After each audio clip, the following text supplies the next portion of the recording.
Nobres alunos, estamos de volta para a segunda parte da aula do sábado pela manhã. Hoje, dia 6 de março de 2021, pelo CEPEP. Sou o professor Eric Brasil. A disciplina é Legislação e Ética Profissional, também chamada Cidadania e Ética. Aqui nós estamos com as turmas Eletrotécnica 7 de Camusim e as turmas Eletrotécnica 18 e Mecânica 10 do Paracuru. Sejam todos muito bem-vindos. E na sequência, tinham dois colegas querendo falar, o Adessandro, que tinha levantado a mão, e o Nilson Santos, né? Então, Adessandro, se quiser falar, pode falar, ou então dá a palavra para o nosso vice-líder, Nilson Santos. Não, professor, era só pode ligar o microfone aí da galera, porque fica interrompendo, não fica um áudio bom. Certo. O que a Adessandro está dizendo é que, enquanto você não estiver falando, desligue o seu microfone para os sons da sua casa não atrapalharem a aula. Né? Obrigado, Adessandro, pela dica. Nilson Santos, que é vice-líder da turma Eletrotécnica 7 de Camusim, pode falar. Bom dia, pessoal. Bom dia. Como o professor já disse, eu sou o Nilson, da turma Eletrotécnica 7, sou vice-líder dessa turma. E a minha pergunta aqui mais é uma dúvida, certo? Professor, porque a turma anterior que teve de Eletrotécnica em Camusim, o meu irmão, ele fez, certo? Aí hoje ele trabalha numa empresa aqui em Camusim, chamada CPFL. Aí a questão do estágio, aí, da galera fazer estágio, surgiu um boato aqui, eu até comentei com ele, tal, para ele conseguir estágio lá para mim e tal. Aí surgiu um boato de que não poderia duas pessoas da mesma família trabalhar em uma mesma empresa. Isso procede ou é só boato? Você sabe me informar? Excelente pergunta do Nilson Santos, né, para a gente esclarecer aí dúvidas sobre o mercado de trabalho. Afinal de contas, a gente está aqui para ter uma formação, mas também para conseguir emprego, conseguir estágio, conseguir oportunidades do mercado, não é verdade? Nilson, não tem nenhuma lei que proíba, certo? O que é que existe? Dependendo da empresa, e isso não é o estado do Ceará, não é o país onde nós vivemos, o Brasil, nem é o município onde você mora, Camusim. Isso é o regulamento interno de cada empresa. Então, todas as empresas têm o seu regulamento e também têm o seu código de ética, o seu código de conduta. Não é? Inclusive, nós vamos estudar sobre isso nessa matéria, nessa disciplina. Então, para algumas empresas, eles não gostam, ou eles não querem, ou eles adotam como regra interna que duas pessoas da mesma família trabalhem no mesmo setor, ou até na mesma empresa. Por quê? Porque eles acreditam que isso pode atrapalhar as relações profissionais. Eles chamam isso de conflito de interesse, certo? Mas não tem lei nenhuma que estabeleça isso ou que proíba isso, não. Você pode trabalhar. Isso é um impedimento no serviço público. No serviço público, nós chamamos isso de nepotismo, não é? Não podemos, você como presidente da República, ou como governador, como prefeito, não deveria nomear pessoas da sua família para fazer parte do governo, porque isso poderia prejudicar o que nós chamamos aí de conflito de interesse, né? Questões éticas. Mas no ramo privado não existe nenhum impedimento legal, nas empresas privadas não. Como eu disse e repito, isso vai depender dos regulamentos internos de cada empresa. Então, pode ser que realmente na empresa onde você se referiu internamente, eles tenham essa regra, mas essa regra só vale para eles, só para aquela empresa. Não é? Você procure se informar direitinho se de fato isso faz parte dos regulamentos deles. Se fizer, é verdadeiro. Mas isso não é uma situação que você vai encontrar em todas as empresas, não, porque, a rigor, nós somos livres. Não é? O que nós vamos observar, de fato, e repito mais uma vez, é o código de conduta, o código disciplinar, ou o código de ética, ou as regras e regulamentos internos de cada empresa. Tá certo? Então, espero ter esclarecido aí essa dúvida, e foi até legal você ter perguntado isso, porque, sim, todos os técnicos, e isso vale para o pessoal da mecânica, isso vale para o pessoal da eletrotécnica, todos os técnicos precisam, durante a sua formação, de experiências práticas, não é? não é apenas a prática da aula, do curso, das matérias, das disciplinas que vocês terão, mas também a experiência profissional que nós chamamos de estágio, certo? Professor, eu sou obrigado a fazer o estágio? Sim, mas isso não é o CEPEP que obriga.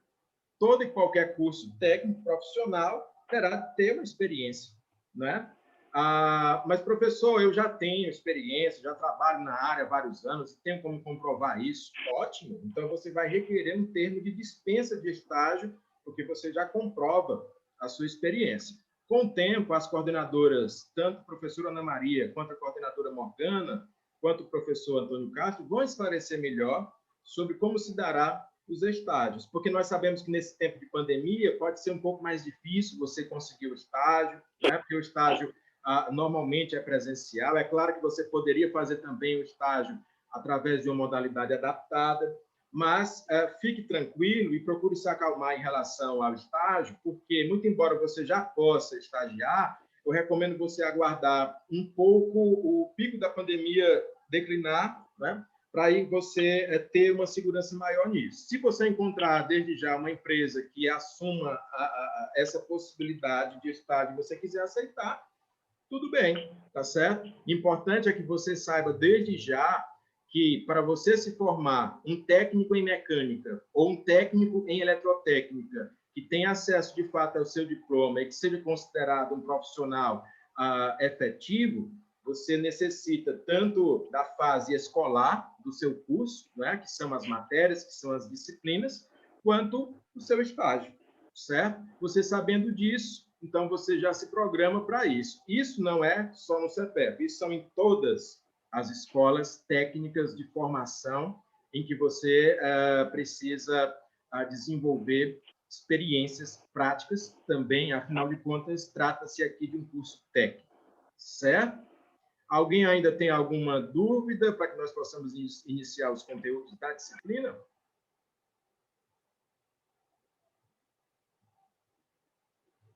Bom, então nós vamos aqui prosseguir, né? Com muita satisfação e com muita felicidade, apresento para vocês a disciplina de Legislação e Ética Profissional, certo?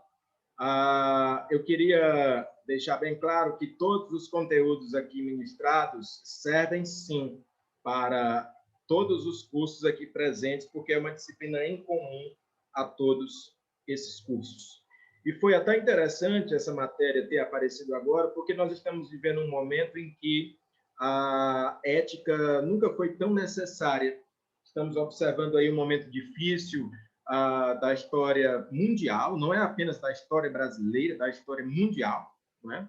Em que nós estamos diante de um cenário de uma pandemia global. Nunca antes nós observamos um fenômeno dessa natureza, dessa magnitude, na vida real. Nós observamos isso apenas em filmes, né? Em obras da ficção, e observamos também isso em alguns países, ou até mesmo em continentes, como a Europa, que vivenciou aí a peste negra, ou então em alguns países onde houve a gripe espanhola, ou de outras epidemias e até pandemias, mas essas pandemias ou epidemias eram sempre regionais, ou eram localizadas em determinado país, ou eram localizadas, no máximo, num continente só, nunca no mundo todo. E pela primeira vez, o mundo todo enfrenta um problema em comum, um vírus em comum, uma epidemia em comum. E por que isso acontece, professor? Isso acontece porque o mundo está globalizado. Globalizado em que sentido, professor?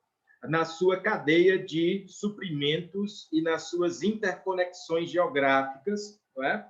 Nós temos um mundo que se conecta através da via portuária, né? Veja aí, por exemplo, o comércio exterior através dos portos de todas as nações, dos comércios que são realizados a todo dia, a toda hora, diuturnamente entre as nações. O Brasil, por exemplo, fornece grãos para a China, para o Irã, para os Estados Unidos, para países europeus, para outros países asiáticos, e esses países oferecem também produtos para a gente. Né? Então, a todo tempo e a toda hora existe a mobilização de navios, de embarcações pela via portuária. não só pela via portuária, também temos uma comunicação diuturna pela via aérea, não é? Então, o modal de transporte aéreo, já vamos responder aí ao Pedro Felipe, que levantou a mão, só para concluir o raciocínio.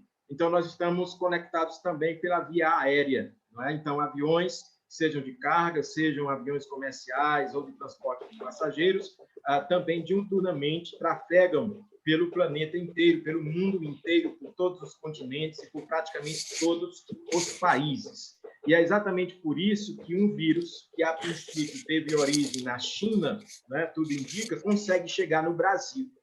Porque não faz sentido que um vírus chinês chegue no Brasil se não existem voos diretos entre o Brasil e a China, né? Existe até uma dificuldade geográfica grande, porque a China é muito distante, está no continente asiático, então é um dos países mais distantes se a gente for comparar com a distância do Brasil, certo? Então, como é que o vírus consegue chegar? Professor, ele pode chegar pela via portuária? Até pode, mas é bem difícil, porque demora muito tempo para que os navios cheguem e o período de incubação do vírus tem um limite, né?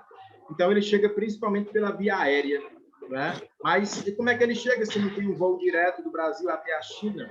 Ele chega de outros continentes, Europa, por exemplo. Então, nós podemos verificar aí que pessoas que tiveram contato com o vírus de países como Itália, Espanha, Portugal, acabam trazendo o vírus para o Brasil, de outros países também, como Estados Unidos, todos os países em que nós temos um contato um pouco mais direto, né? Então, é por isso que um vírus de origem asiática consegue chegar no continente americano e chegar num país sul-americano chamado Brasil. E isso, obviamente, é um desafio sem precedentes e começa a impactar, inclusive, polêmicas do ponto de vista ético, certo? E a nossa disciplina aqui ela vai nos ajudar a ter um bom pensamento e uma boa conduta profissional, é claro, não é? Em relação a momentos de crise, a momentos de desafios, a momentos de pandemia, a momentos de posicionamento. Isso vale para as empresas também, isso vale para a sua atitude como eletrotécnico, isso vale para a sua atitude como técnico em mecânica, isso vale para a atitude dos seus superiores, supervisores, gerentes, diretores, isso vale para os órgãos públicos e privados, certo? Para a indústria, para o comércio e para a prestação de serviço. Então, o Pedro tinha levantado a mão, Pedro Felipe, foi isso? Pedro, pode perguntar.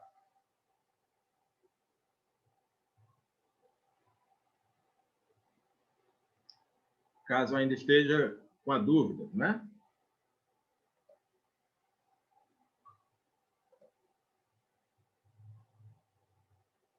Tem gente aqui falando no bate-papo também. Vamos aqui ler as perguntas dos colegas. Júlio Everton. Existe alguma lei que fala que os estágios só é de até os 25 anos? Olha aí, uma pergunta interessante, né, do Júlio Everton. Júlio, não para a profissão de vocês, certo? Existem algumas profissões, principalmente no meio militar, onde existe, de fato, uma previsão limite de idade, certo? Então, por exemplo, algumas carreiras da área militar, você só pode ingressar até os 30 anos de idade, outros cargos até os 40 anos de idade, não é? Mas no meio privado não existe esse limite, certo? O que existe, talvez alguém tenha passado essa informação para você, são os estágios de jovens aprendizes. O jovem aprendiz, este sim, tem um limite de idade que normalmente vai até os 24 anos, para que você seja considerado um jovem aprendiz, né? Mas, no geral, a regra geral, esclarecendo aqui a todos, a formação que você está fazendo aqui serve para todas as idades. Você pode ter 18 anos, você pode ter 20 anos, você pode ter 30 anos, 40 anos, 50 anos, 60 anos, 70 anos, 80 anos. Você pode se formar tranquilo, você pode ter as suas experiências tranquilo. Inclusive, tem até um filme curioso, que depois eu vou pesquisar o nome para vocês, que é com um ator muito famoso chamado Robert De Niro, onde ele faz um filme em que ele é um estagiário e ele tem 70 anos de idade. É um filme até interessante, depois eu vou pesquisar direitinho. porque até indico que você assista, ele com 70 anos de idade, ele faz um estágio numa empresa, certo? Tranquilo. Essa limitação de idade é só para casos pontuais, em profissões que se exijam um esforço físico da área militar, não é? Ou mesmo para a questão do jovem aprendiz, o estagiário em si, e isso é regra para todos nós. Eu, professor Eric Brasil, posso estagiar, você que tem mais idade pode estagiar, todos nós podemos estagiar, essa é a regra, certo? Essas limitações de idade você só vai encontrar, por exemplo, no caso do serviço público, que existe aí realmente um limite até 70 anos, em geral, e nas áreas militares, que existem os limites, né, de idade, e para ocupar alguns tipos de cargos, certo? Mas na área privada isso é livre, sim.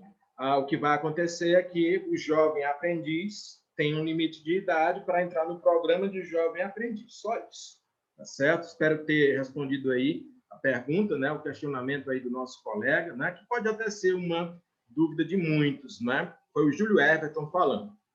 O Diogo Pessoa disse, é como se fosse uma forma de escambo, né, professor? Escambo é uma troca, né? Uma troca.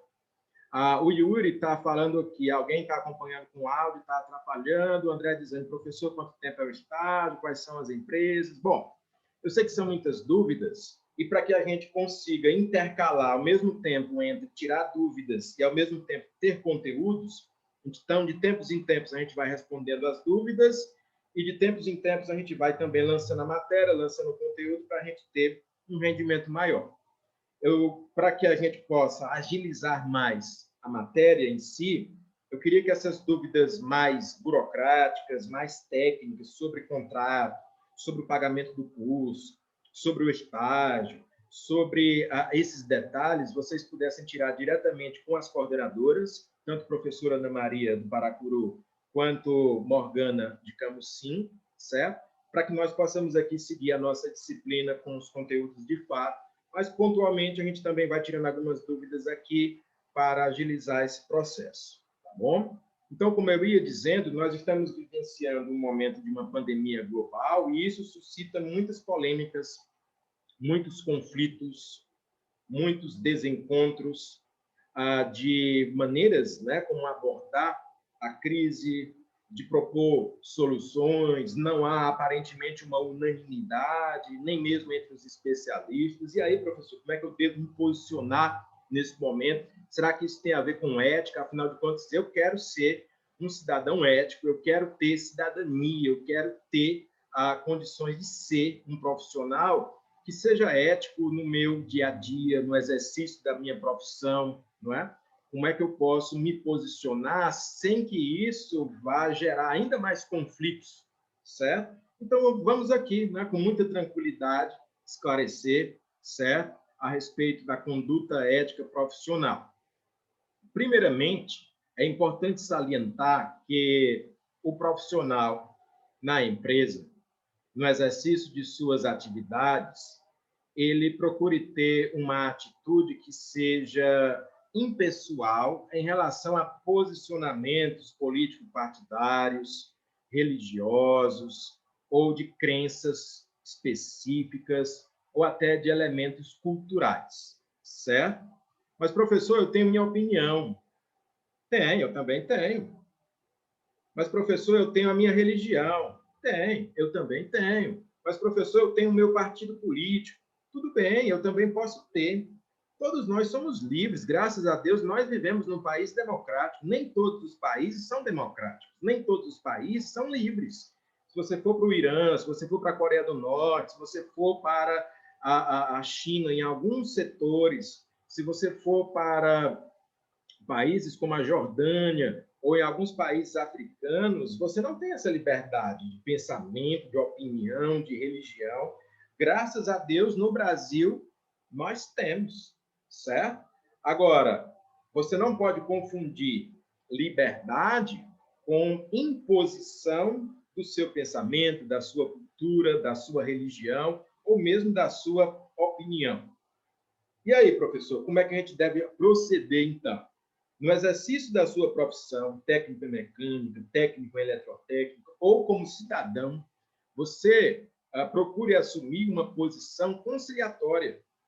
Você não precisa ser neutro no sentido de não ter opinião formada, mas você precisa ser impessoal no sentido de não deixar que isso atrapalhe o exercício profissional.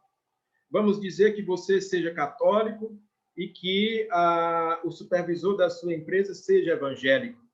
Será que você vai entrar em conflito com ele só por isso? Ou que vocês podem se dar muito bem e ter uma boa relação profissional?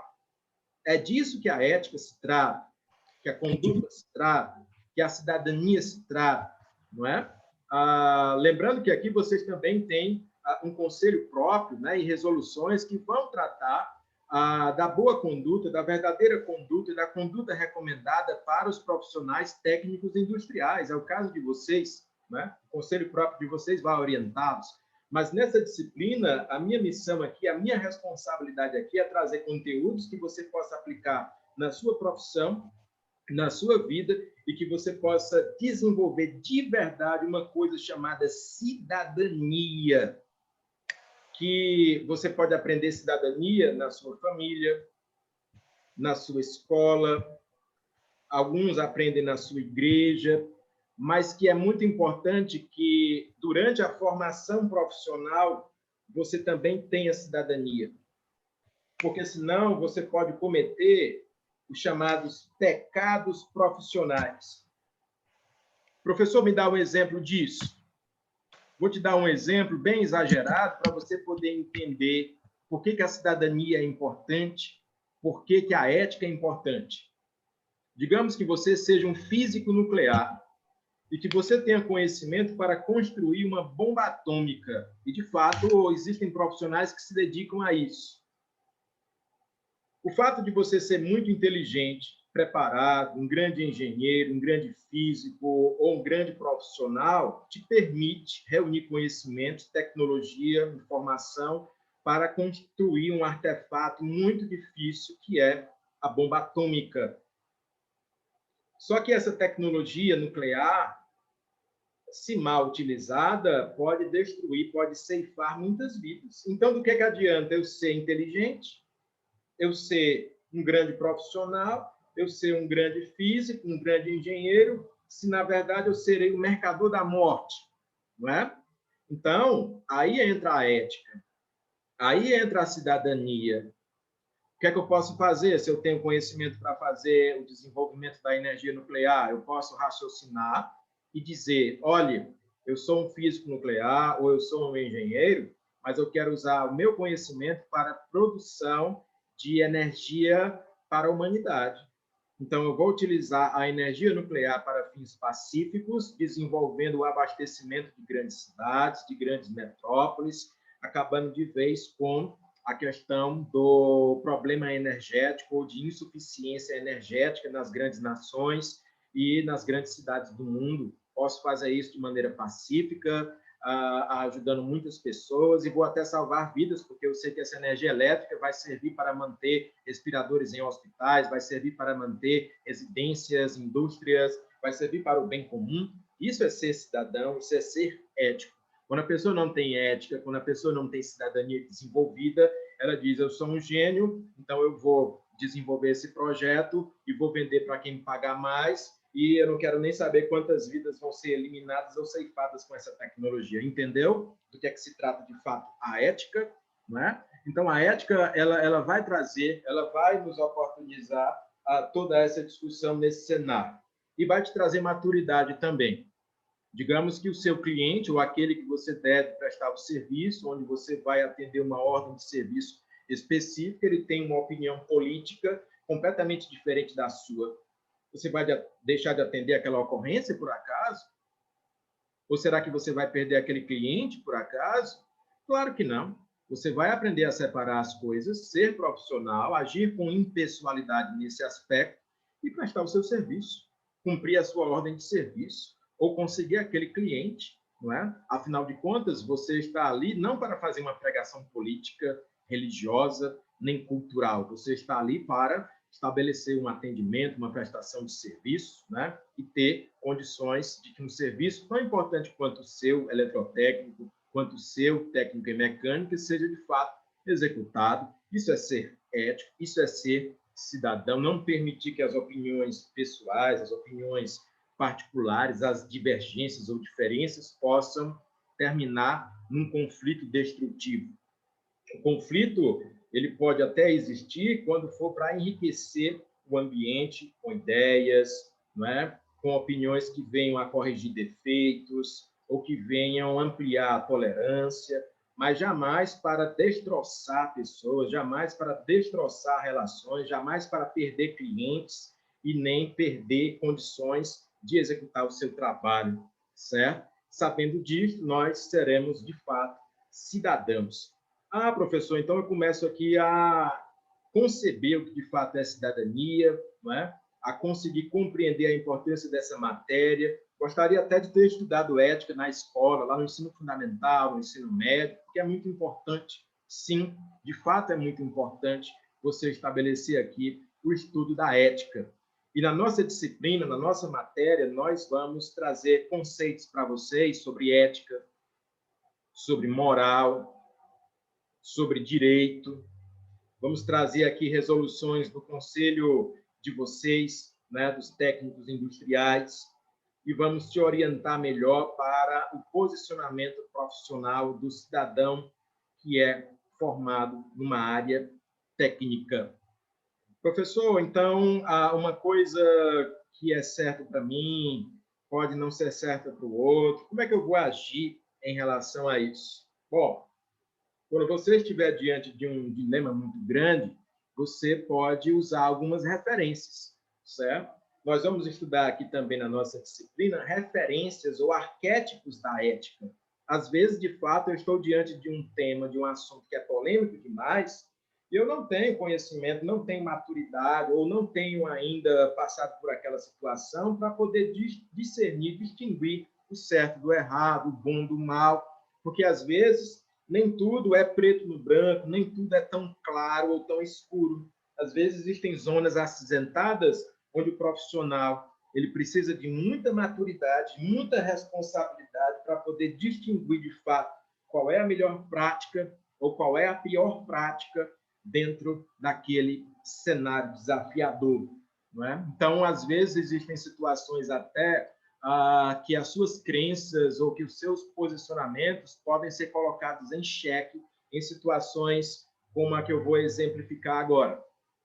Eu sou o professor Eric Brasil, eu sou administrador de empresas formado pela Universidade Federal do Ceará, sou especializado em pedagogia empresarial e me dedico a disciplinas como gestão aplicada e ética e cidadania, em vários cursos de formação, inclusive nos cursos de mecânica, eletrotécnica, segurança do trabalho, administração e outros.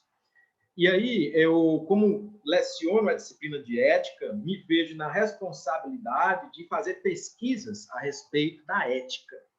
Então, de vez em quando, eu converso e faço visitas para grandes lideranças de grandes empresas ou de grandes instituições ou pessoas que têm conhecimentos comportamentais, vivenciais, até para que eu possa começar a entender melhor um cenário tão plural que existe no Brasil, com muitas religiões, com uma cultura muito ampla, com opiniões políticas diferentes, né? Para que isso acabe me tornando um profissional mais amadurecido, para que eu possa trazer aulas de boa qualidade para os meus alunos.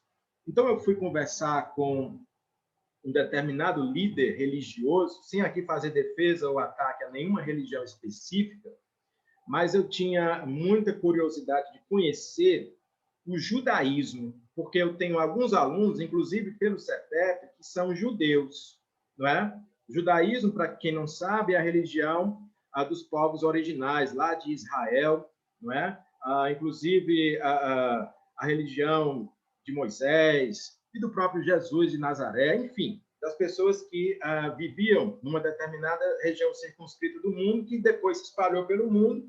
Então, há judeus em todos os continentes, atualmente incluindo aí o continente americano e o país em que nós vivemos, chamado Brasil. E no estado do Ceará também tem pessoas que adotam essa religião até os dias de hoje. E os judeus, eles têm alguns hábitos que são hábitos de guardar o sábado. Eles são sabatistas, eles guardam, eles respeitam o que eles chamam de dia do Senhor, né? E hoje é sábado, né? Então estou aqui numa aula ao vivo. E aí poderia ter algum aluno aqui, eu não sei se tem, se tiver, por favor, pode até se manifestar. Aqui nós somos abertos, somos plurais, que tem a religião do judaísmo, certo? E aí o aluno que é judeu, de fato, de família judia, de tradição judaica, ele poderia dizer, professor, eu não posso ter essa aula hoje, ao vivo, porque na minha religião, na minha cultura, eu não posso trabalhar, nem posso realizar algumas atividades aos sábados. Certo? E aí, é um dilema ético para mim, porque eu poderia dizer, não aceito essa sua comunicação, nem sua reivindicação, não, porque eu quero que você venha para a aula, senão eu vou lhe dar falta. Será que eu, como professor, devo ser assim, intolerante? Ou será que eu devo, de fato, entender e compreender que realmente é sério o que esse rapaz está dizendo? Que naquela religião, de verdade, ele não está inventando. De verdade, ele precisa respeitar o dia do sábado como um dia sagrado, como um dia do Senhor, porque aquilo faz parte dos seus costumes. Não foi ele que inventou. A família dele, durante séculos, durante décadas, já age dessa forma, né? E aí eu preciso, como professor, entender aquele caso pontual, respeitar e criar uma alternativa para que o aluno possa ter, de fato, a participação. Se ele entender que não pode, de fato, assistir a aula por conta desse compromisso religioso que ele segue, eu posso dizer, olha, essa aula é gravada e você pode acompanhá-la posteriormente e, assim, você vai fazer as atividades que eu passar, vai me enviar, não vou aqui te eximir, te dispensar de fazer nenhuma atividade, mas vou exigir, do jeito que exige de todos os alunos, mas vou respeitar a sua crença nesse aspecto. Hoje em dia, inclusive, existem previsões sobre isso, até em concursos públicos, até mesmo nas provas do Enem, né? Então, isso é uma coisa que a gente pode, de fato, analisar, certo? E isso passa por um dilema ético, porque eu poderia muito bem dizer isso é frescura, isso é bobagem, você está querendo faltar a aula, quando, na verdade, não é. E aí o professor ele tem que ter muita sensibilidade para poder, de fato, discernir se aquilo que o aluno está dizendo e informando é verdadeiro ou se é falso. Porque tem muita gente também que gosta de querer enrolar o professor, não é? Eu sou um professor experiente, então eu sei disso. E tem gente que diz a verdade. Como é que eu vou conseguir discernir ali? Os meus conhecimentos sobre ética, sobre conduta, podem me ajudar nesse momento. Eu não sou perfeito. Posso até cometer algum erro de avaliação, mas pela experiência, pelos estudos que tenho, pela profundidade que procuro ter, é mais fácil eu conseguir identificar uma situação como essa como verdadeira, certo? Então, para aprofundar a pesquisa sobre essa temática, eu até fiz uma visita a uma liderança, e essa liderança me fez perguntas, eu também fiz perguntas para ela, e na volta da nossa pausa, eu vou contar exatamente o que foi que aconteceu. Vou fazer uma pausa de 2 minutos. Daqui a 2 minutos você entra com esse mesmo link de acesso e nós vamos continuar a falar sobre ética, a falar sobre conduta profissional. Até daqui a 2 minutos.